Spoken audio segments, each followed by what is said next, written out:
اس سے کہیں بڑھ کر رب کو تیرے اوپر اختیار حاصل ہے، لہٰذا اللہ سے ڈر، اس کے معاملے میں اللہ سے ڈر۔ اور پھر حضور تو صرف غلام نہیں، جانوروں کے حق تک کا خیال فرماتے۔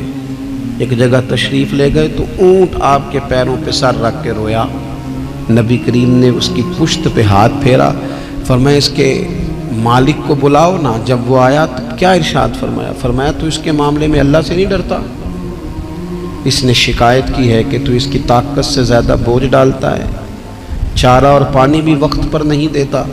یہ حضور کے احسانات ہیں، ہمیں ان احسانات کا خاص خیال رکھنا چاہیے۔ اور یہ جو ایام ہے عید میلاد النبی کے، ان ایام میں بالخصوص ہمیں غریبوں کے ساتھ، یتیموں کے ساتھ، بیواؤں کے ساتھ، مساکین کے ساتھ، لاچاروں کے ساتھ اس لحاظ سے زیادہ مدد کرنی چاہیے کہ میرے رسول پاک انہی کے لیے تو زیادہ رحمت بن کے آئے، انہی کا تو محبوب نے خیال زیادہ فرمایا، انہی کے بارے میں تو ہمیں تلقین زیادہ فرمائی۔ وہ اپنے پرائے کا غم کھانے والا، مرادیں غریبوں کی بھر لانے والا، مصیبت میں غیروں کے کام آنے والا، وہ نبیوں میں رحمت لقب پانے والا۔ تو نبی پاک علیہ السلام کے غلاموں، یہ ہمیں سیکھنا ہے، اس پر ہمیں عمل کرنا ہے۔ اللہ کریم کی بارگاہ میں دعا ہے اللہ ہماری حاضری کو قبول فرمائے۔ آخر دعوانا ان الحمدللہ۔